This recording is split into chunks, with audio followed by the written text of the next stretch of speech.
All the Young Dudes, Sirius's Perspective by Rollercoaster Words. Chapter 7, First Year, Marauders.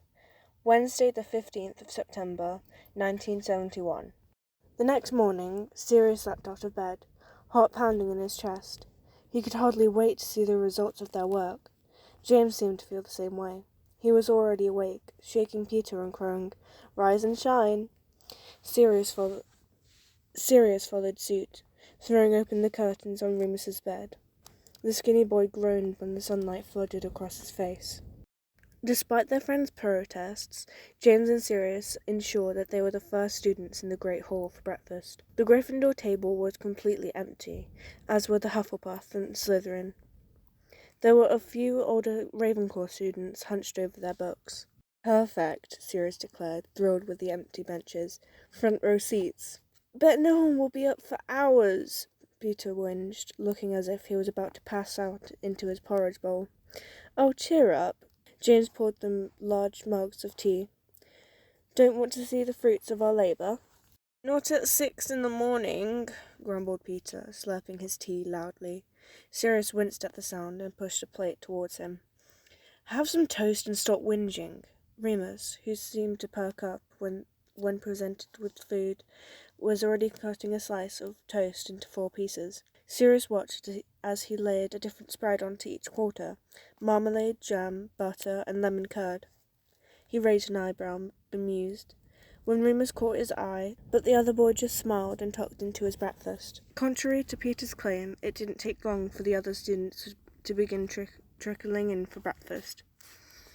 Remus had just finished scarfing down his toast when a group of Slytherins arrived, 3 boys and 2 girls, 3rd years. The 4 Gryffindors watched intently as they made their way to the table, sitting down and reaching for platters of food. Sirius felt as though he might burst with anticipation. They waited, but nothing seemed out of the ordinary. The Slytherins poured themselves tea, buttered toast, and spooned eggs onto their plates without any difficulty. Sirius sighed, disappointed, and wondered if Remus had been wrong about the rosehip seeds. But then the tallest boy shifted in his seat, rubbing at his arm. His friend bent down, furiously scratching at his leg, whilst trying to act as though he was searching for something in his pocket. The 3rd boy kept sticking his wand behind his ear to itch. "It worked!" James whispered, excitement barely retained in his rough voice. Even Peter was smiling now, still blinking sleep from his eyes. As the morning wore on, more and more Slytherins filtered in, and their problem quickly became more obvious to everyone watching. By 7 o'clock, the Slytherin table was full of squirming, writhing, scratching boys, and horrified girls looking on in dismay. It was completely hilarious.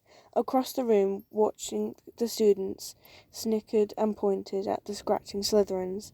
One nasty-looking 6th year ripped his robes, school jumper, and tie clean off to claw at his chest, already bright red from the boys scratching. By the time Snape came in, Sirius thought he might die of laughter. Poor Severus appeared to have a particularly bad reaction to the rosehip seeds. He skulked in with his head bowed, trying to cover his face with his hair. How did it manage to get that greasy? It didn't work. His nose stuck out. It was visibly red and shiny. "Oh, Merlin!" Sirius couldn't breathe. His stomach hurt from laughing so hard. "Tell me we got his face." "Oi, Snivelus!" James shouted, suddenly, grinning mischievously at Sirius. Snape spun around, looking up, his hair parted, the left side of his face covered in an angry red rash, from his temples all the way down to his neck, disappearing under his uniform. His left eye was red too, lid swollen and irritated. "Looking good," Sirius crowed, and all 4 boys dissolved into giggles as Snape stormed out of the room. Sirius felt like a legend by the time breakfast was over. The entire castle was already buzzing with rumours, as everyone tried to figure out what had happened to the Slytherin boys.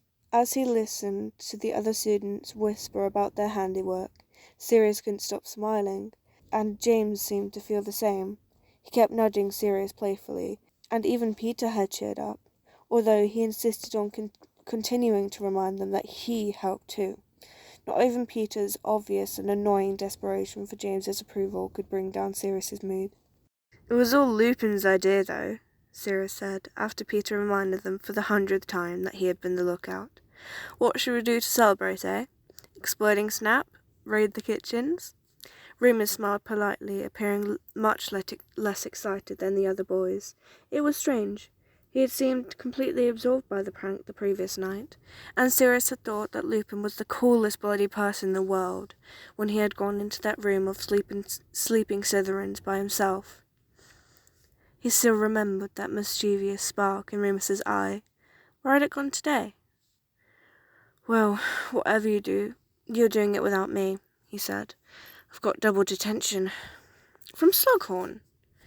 Yeah, and McGonagall, and Flitwick, but that's tomorrow. Then my herbology detention is over the weekend. Bloody hell, mate. James looked a bit concerned. You going for a record or something? Remus shrugged, looking away. More and more, Sirius had noticed this happening. It seemed as though Remus communicated with the rest of them through layers. On a good day, he always felt at least slightly removed, as though he was speaking to them through a screen. Sometimes, like last night, there were these moments when it felt like the barrier had dropped, leading to a hearty rush of unguarded friendship. Other times, Lupin shut them out completely, going silent or avoiding them like he had the first week. Usually that happened after one of Peter's stupid questions, but sometimes it was unpredictable. Remus was like a puzzle that Sirius couldn't quite find all the pieces for yet. Still, he had tried his best to reach out, saying gently, "Maybe you should start doing your homework." This was apparently the wrong thing to say, as Remus only rolled his eyes and stood. "Come on," he said. "It's Defense Against the Dark Arts first. Thought you two loved that." Reg. Narcissa told me about Mum confiscating the owl. Sorry about that. I don't know what they're expecting it to do. It's not like writing letters will change my house. It's really not fair of them. It's not like I got a choice in the matter. The hat wasn't exactly taking requests. Anyway, I'm borrowing James's owl to send this to you. He says hi. He's super excited to meet you next year. I think you'll really like it here. The classes aren't too bad, and there's loads to do. You won't believe some of the stuff we've been up to.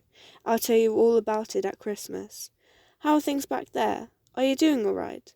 Right back using James's owl. It should stick around for a bit. Just call. Her name's Hattie. Don't worry. I made fun of James. He's the one who named her. Your brother, Sirius. Once they were done with classes, and Remus left for his detentions, and Peter had left to check out the chess club, Sirius walked to the owlry with James. He had been embarrassed at first, asking to borrow the owl. No one else seemed to give much thought to the fact that his parents had confiscated his, but it still made Sirius flush with shame. After 2 weeks of classes, though, he couldn't ignore the guilt he had felt thinking about how he'd promised Reg that he'd write.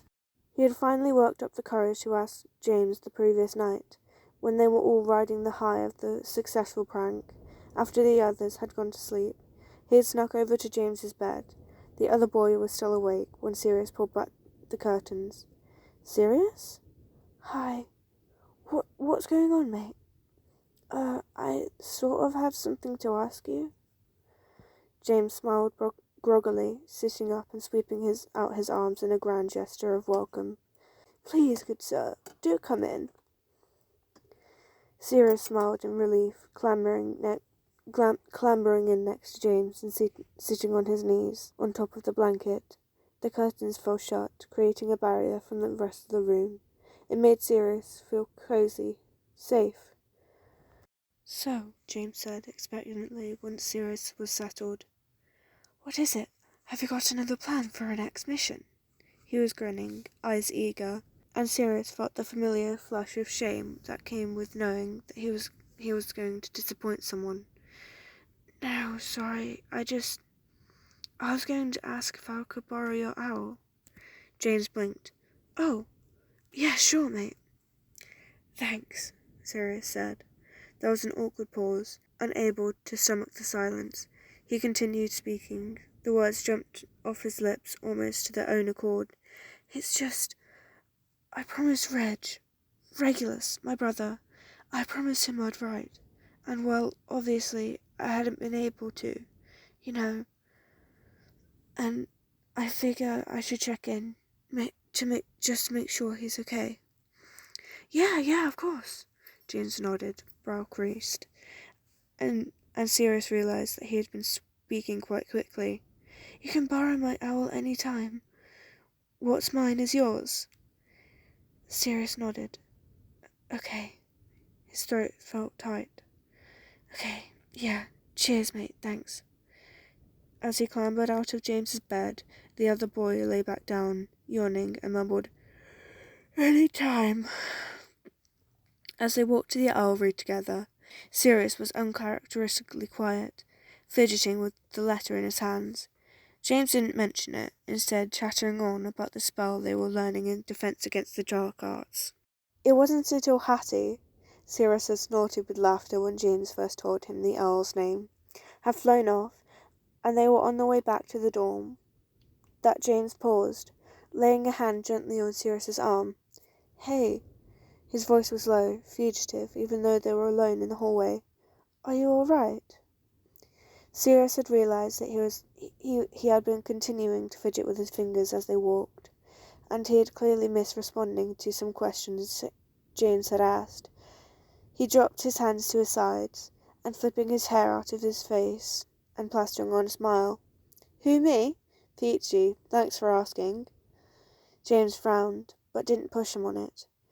They walked the rest of the way to the Gryffindor common room in silence, and then Peter got back from his club and distracted James by challenging him to a game of chess.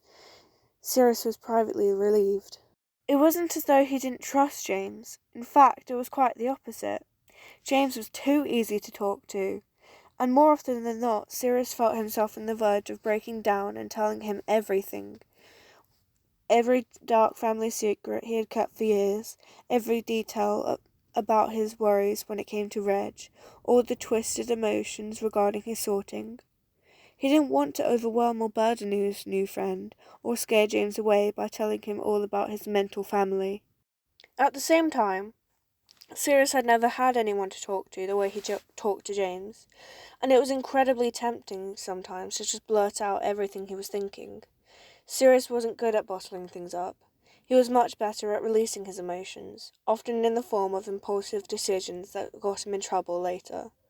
And although James shared Sirius's love for adventure and mischief, he was much more patient and an excellent listener. How else could he have been friends with Peter for so many years? Sirius's brain hurt from thinking himself in circles, and he eventually put on one of his records to drown out his thoughts. When Peter complained about the noise, he sighed dramatically and fetched his headphones that Andromeda had sent him for his last birthday. He was still lounging on the couch in the common room when Remus returned, sitting next to him. Sirius pulled off the headphones at once. That was quick. Only had to do one in the end, Remus replied. Slug won't let me off. Too busy trying to sort out the itching powder thing. Sirius relaxed back into the couch, smiling and folding his arms under his head. That prank is the gift that keeps on giving. Snape was allergic and everything. Remus smirched mischievously. That ginger girl said he's been in the hospital wing all day. Sirius laughed, grinning at Remus, who grinned back. It was the same smile from the train, the one that tugged across his entire face and lit us up. Which ginger girl? James asked quickly, looking up. Checkmate! Peter cried. You know, the annoying one, Evans. I don't think she's annoying. Okay. Remus's smile had dropped, and he shrugged. Let's not talk about girls, Sirius said pointedly, trying to get back on track. This might be the most important day of our lives. The day we became legends. The day our friendship was forged in the fire of itching powder. They don't know it was us, do they? Peter asked nervously. He just had to ruin everything. Remus shook his head. Slughorn reckons it was a Slytherin girl, or a gang of Marauders. The word stuck. The words struck Sirius like a bolt of lightning. He was so perfect. "Marauders!" he repeated. "That's it. Raise up your glasses, boys." James shot him a bemused smile. "We don't have glasses." "We'll just pretend." "We'll just pretend." Sirius shook his head irritably, but he was smiling too. "From this day forward, we are the Marauders." He savoured the way the word rolled off his tongue, elegant and playful and mysterious. The other boys stared at him for a moment, silent. James was still grinning, and Peter kept darting glances at James as if he was waiting for a cue of a pop, as if he was waiting for a cue on a proper response. Next to Sirius, Remus burst out laughing. What sort of Ponzi gang name is that?" He'd never heard Remus laugh before. Really laugh, like he couldn't help himself. Breathless and joyful. It made Sirius laugh too. And even after they'd calmed down, he found that he couldn't stop smiling.